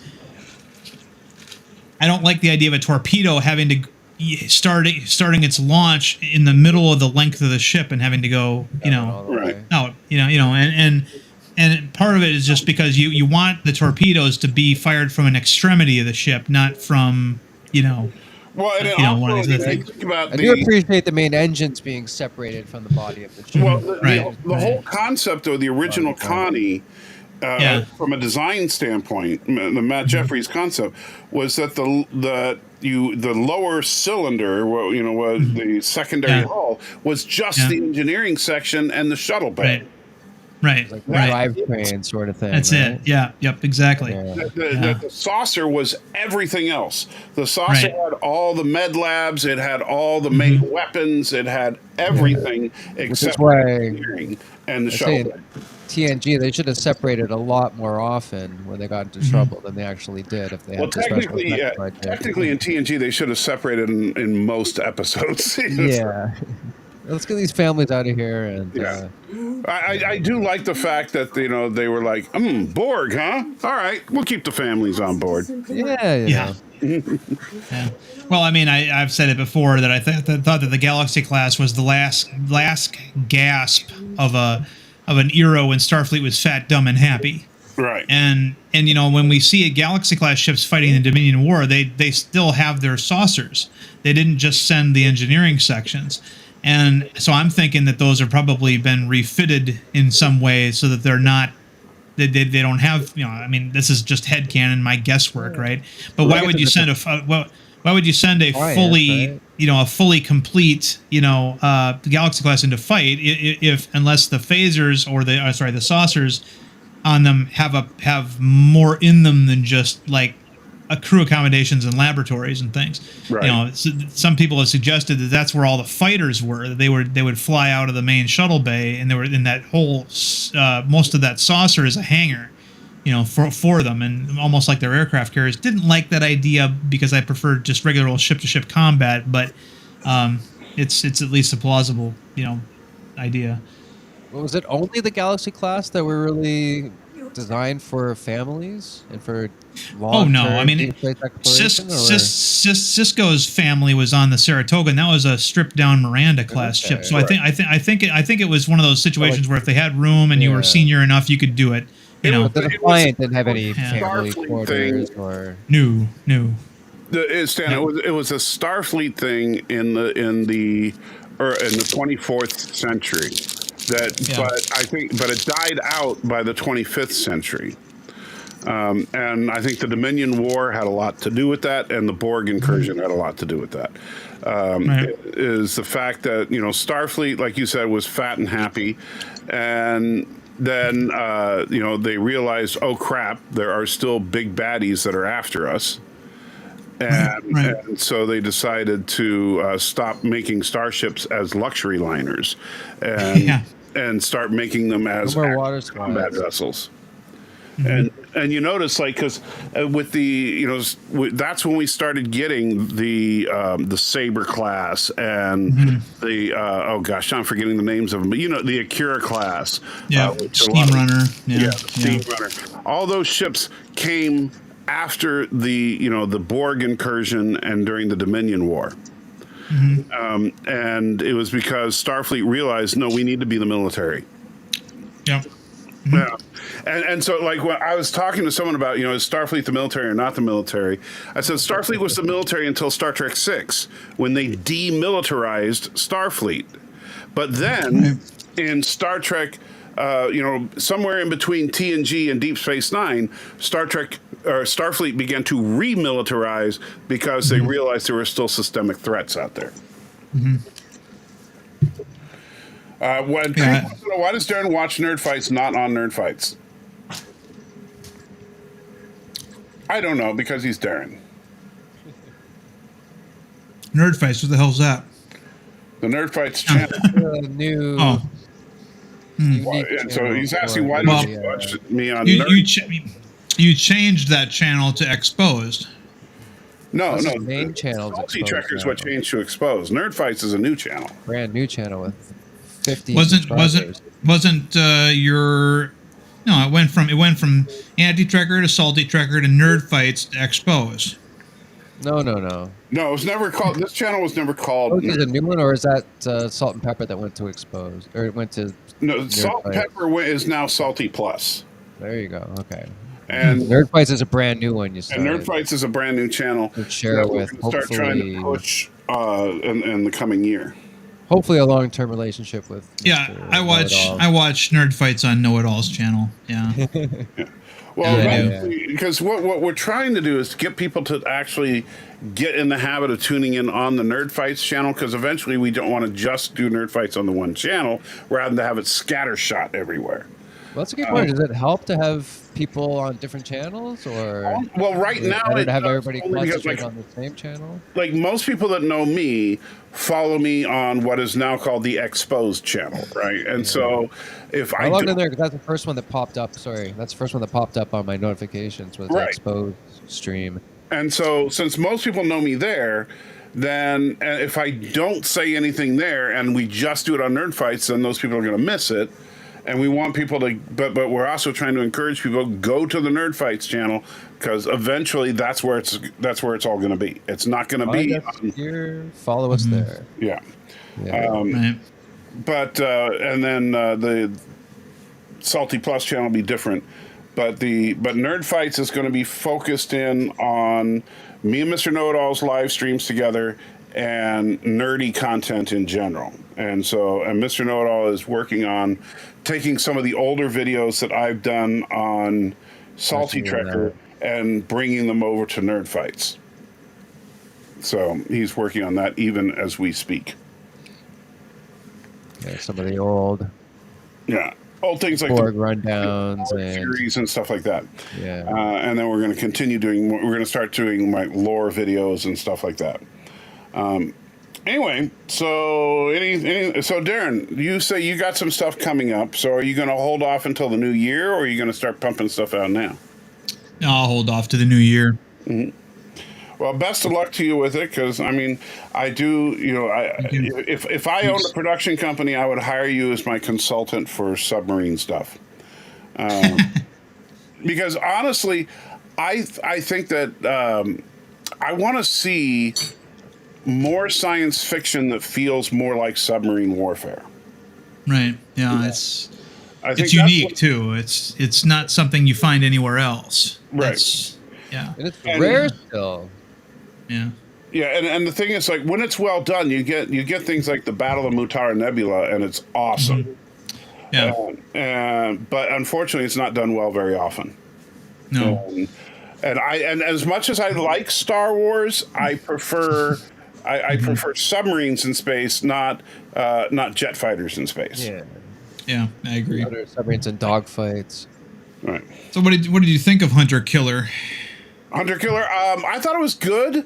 I obviously Gerard Butler is Gerard Butler. I mean that. Right. Right. And don't get me wrong, I love Gerard Butler. So and yeah, There were some things in there that made me roll my eyes. First of all, he's hunting in Scotland where it's illegal to hunt. right. And that's the first thing I noticed because And Gerard would say something since he's Scottish. right, You yeah, know, but- and then he's a what they call a Mustang captain, meaning he started as an enlisted man, Right. and is now a commanding officer, which didn't happen at the time I was serving. That I entered the service under Admiral Borda, who is the CNO, the Chief Naval Officer, and he started out as an enlisted guy, but he was a 30-year veteran, so you could do that back when he was 30 years ago. But submarines became such an exclusive thing that typically, if you're an enlisted guy, the best you could become is a supply officer on a sub. Typically, I'm not saying it's impossible, but it's very rare. What was and then, Go ahead. What was Kirk's rise from to captain? He went up pretty quick. well, I think that Started out as Kirk, he was an ensign. no, well, Kirk was at 34 when he was captain. Yeah, and Poser Kirk over on the JJ verse, it was again cringe stuff when I hear Pike tell him enlist in Starfleet. No, you can't enlist. He'll never can make captain. Be a transporter chief, Yeah. He's getting. The writers clearly didn't understand that. They didn't. I mean, when that version of Pike says, "You understand what the Federation is, right? It's an armada." I'm like, no, the Federation's not an armada. Starfleet's the armada. It's like, they just didn't understand what the terms meant. It was very frustrating. But getting back to Hunter Killer, I like the idea that the movie was divided between the crew of that boat and the special forces, the special ops team, yeah. And that was neat. The Sea Whiz, though, the close-in weapon system that they used to shred the incoming missiles at the end of the film, it doesn't quite work like that. But it sure looked cool. It looked cool, yeah. It was like, if they set that movie like 10 years into the future, then I'm totally with you. It's like as a speculative piece of fiction, that takes place 10 years from now. They're anti-missile. You get the Sequest, right? Too accurate? Is that what you're saying?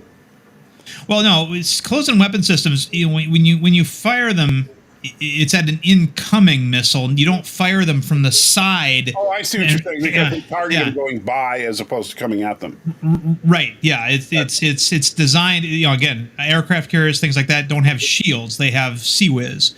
You know what I think might have fixed that. And now, so if I was the director of the movie and you came to me with that note, so you tell me if this would work for you.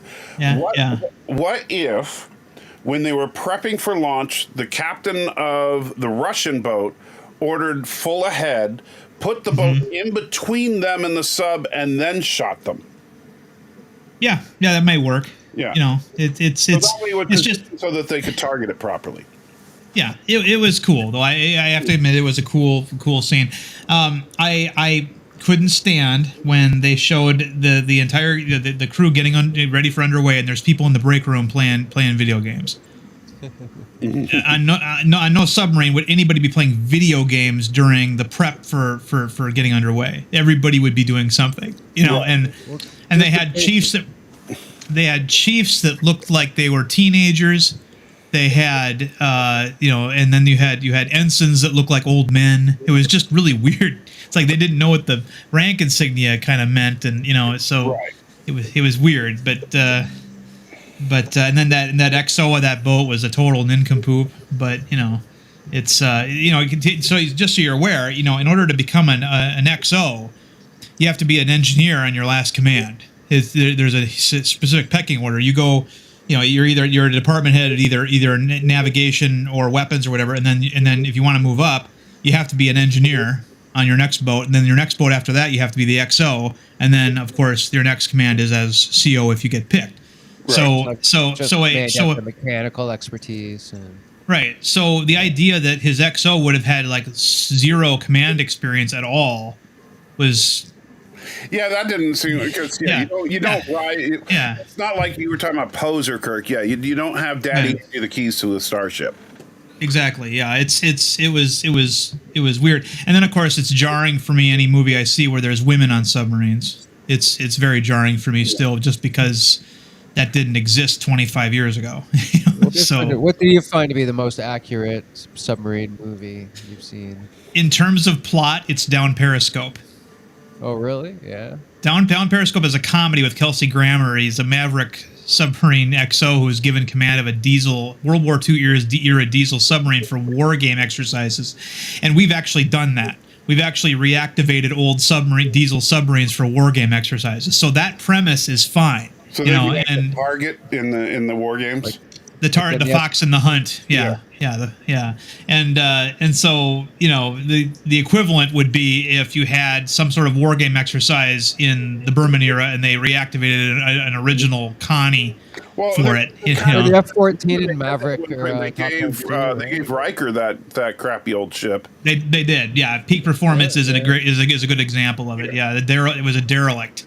I love that. I'm a sucker. I don't know people. I'm a sucker for any movie where they find a derelict ship or some old ship and they get it restored enough to be functional. That's why I liked U-571. That's why I liked Star Trek Beyond with the Franklin and stuff like that. But yeah, So, but even what though do you think is the best submarine movie?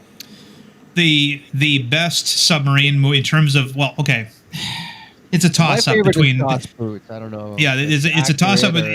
It's a toss up between Das Boat and The Hunt for Red October. The Hunt for Red October is the Top Gun. You said that. Yeah,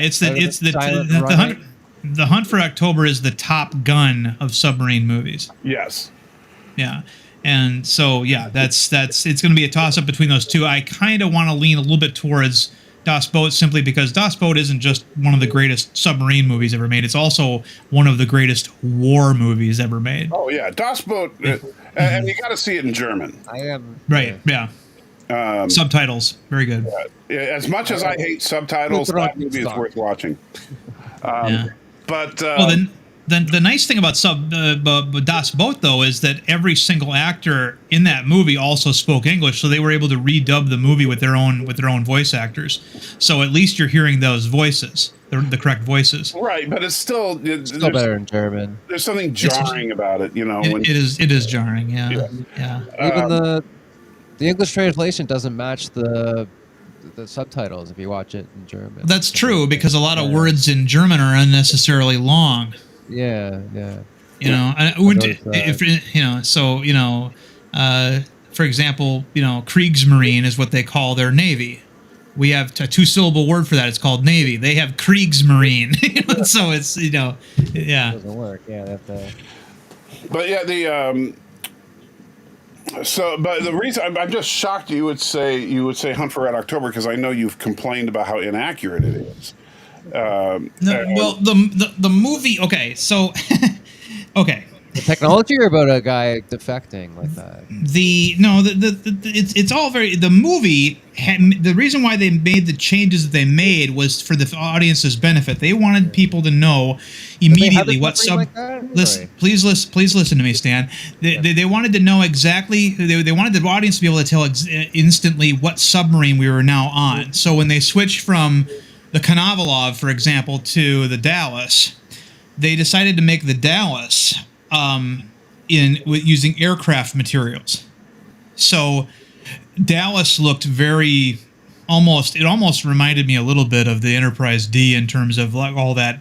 Yeah, very bright and beige and all that beige. Yeah, all that beige plastic everywhere, and it didn't look like a Los Angeles class submarine on the inside. But if they did, it looked very similar. Yeah, especially to the untrained eye. Right. It's like Abrams Enterprise. Well, I thought the brewery was fine. Because that was an alternate reality. I didn't have a problem with them doing experimental things with like having the engineering section have like huge water pipes in it and stuff like that. Tanks. Yeah. Having those great big tanks right next to Zoe Zoldana's communications station. Come on, don't even get me started on that. We're not supposed to know what those were. That's the thing. I filmed it at a brewery that was right near where I was living at the time. So, I knew they were filming Star Trek at the Budweiser brewery when they were filming it. And I was like, wait, they're making Star Trek at a Budweiser brewery? I am out. I was like, no.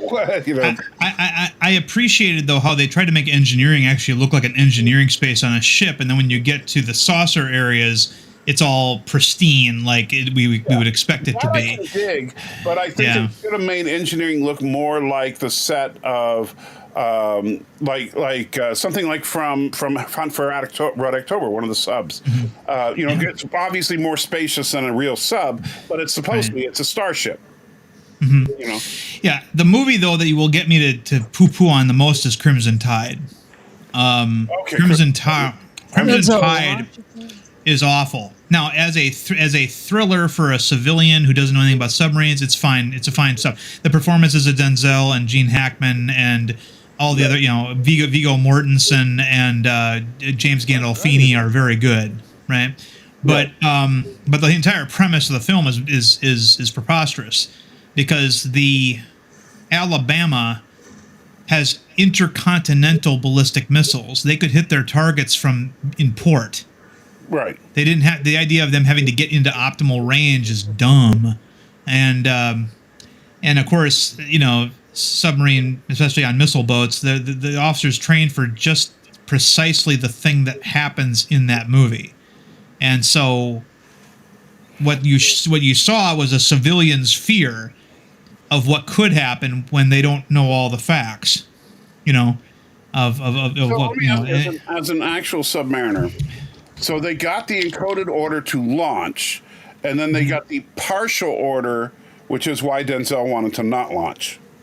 So what does that mean? You would say that by the book, Denzel was wrong. Look, if the XO and the CO disagree, those missiles don't fly. Right. I understand that. I Yeah. know that wouldn't have become the mutiny and all that. I get that. Right. But what I'm saying is, if you were on that sub and you were the XO, what would you do? Mm-hmm. The captain of the boat does have autonomous control over the. No. The captain and the XO have to launch together. Okay, but the boat has autonomous control. They don't need some code from a satellite or something. No. Okay. No. See. I never received training as an XO, so that you're. So I mean, knowledge. What would you do? From my limited knowledge, again, I know that they're trained for just this sort of thing. I didn't receive said training, so I can't tell you what I would do. But obviously, you want to side with Denzel because we know at the end of the movie he's correct that there was. That. Okay. So like I said, you just say the same basic situation. So you're the XO, you got a confirmed order to launch, and then you got a partial order, but the antenna was damaged, so you couldn't get the verification that you're not supposed to launch. So at that point, would you err on the side of not launching, or would you simply, like Gene Hackman, say, well, we didn't get a confirmed order to not launch, so we're launching? Right. Why would you get a second order to launch? Again, I was never trained as an XO. Right. I can't tell you. I'm not saying that you're speaking on behalf of the Navy. I'm just asking what you think. If you were in charge. I would tend to want to avoid launching a devastating weapon like that unless I had, all the confirmation in the world. So if you have a message fragment that could change, your target package or whatever it's called for nukes, then yeah, I would side with Denzel. Mm-hmm. I thought Gene Hackman was a little too. Gene Hackman's character was nothing to launch. Nothing like a submarine captain. No submarine captain is going to take his dog underway and let him pee on the deck. I mean, that's just ridiculous. Well, I think the dog was stupid. Yeah. So is the tropical fish in the open bay barracks open bay berthing in the ship. I'm convinced that's where they thought it was okay. Was that in another Paramount movie, a submarine captain had a dog? So, and I think it was even a beagle, wasn't it? So Archer got a beagle. What are you talking about? In Crimson Tide, Gene Hackman's captain character had a dog. Oh gosh, now you're making me forget. It's the same breed of dog that Fraser's dad had. That was a Jack Russell Terrier. Yeah, it was a Jack Russell. Thank you. Okay, I couldn't remember. Yeah. All I remember is it didn't belong there. Yeah. And that he's walking around letting it pee on the deck, and and of course all of us who clean the deck are like, what the fuck? It's like, so you got some little non-qual falling around with a chem wipe, ready to wipe up that dog pee. It's just like, what the hell, But Archer had a beagle, right? Porthos was a beagle, yeah. Except in the mirror universe where he was a Rottweiler, but don't mind Porthos. He hasn't had his dinner yet. But no, having pets on a ship like that. I mean, we know that obviously Data had a cat. Livingston was the name of the tropical fish in Picard's office. Chief O'Brien had a pet spider named Tarantula named Christy. I didn't remember the spider. Crazy thing about Enterprise is that Archer was watching water polo was his big game. Like that was still a Yeah. game, and baseball's That's such gone, a and that's such a football's snobbish. not a water polo. Yeah, that's Who such a plays water snob's polo? game too. I didn't think that was appropriate, but I guess Snobbier than regular baseball polo. had already been taken by Cisco. So what else is going to play hockey? I mean, I don't know. It could have been But football. That would it could have been football. It could have been football. Yeah, you're right. Or it could have been something cerebral. Like darts. chess or something. But Like the chess club. yeah, but no. The episode "Realm of Fear." It's the episode where we find out that O'Brien had a tarantula, and it's the episode where Barkley thinks he has transporter syndrome, where but he's actually just afraid of the transporter. He's deathly afraid of it, and he discovers creatures living in the matter stream. Right. And so and so at the end, and at the end, O'Brien puts a tarantula on the table, and it crawls out and starts crawling up Barkley's arm, and he's like, Chief, like because he doesn't like spiders either. He's a hypochondriac and got about 10 or 12 different phobias. So but that was where we learned that, and yeah. It was one of the last episodes of TNG that I think Cole Meany was in before he transferred over to Deep Space Nine. And Thomas says he should have been into curling. Well, a golf would have been great. Honestly, why golf? You can practice putting in your cabin. It doesn't take Yeah. I mean, every friggin' submarine officer I know played golf, so that would have been somewhat appropriate. And golf is such a non-violent sport. Football is a violent sport, right? Basketball, we did see the crew playing basketball in the drop shuttle bay, so that could also have been one but they could play that together too. High ceilings for basketball, though. Yeah, well, they had a high ceiling where they played it. They played it in the cargo. It's the cargo bay, but it's the same set as the launch bay. They just had to redress it each time. But that was where they showed them playing basketball. They could have done that stupid triads thing from Battlestar Galactica. Which made no sense at all. They could have played that.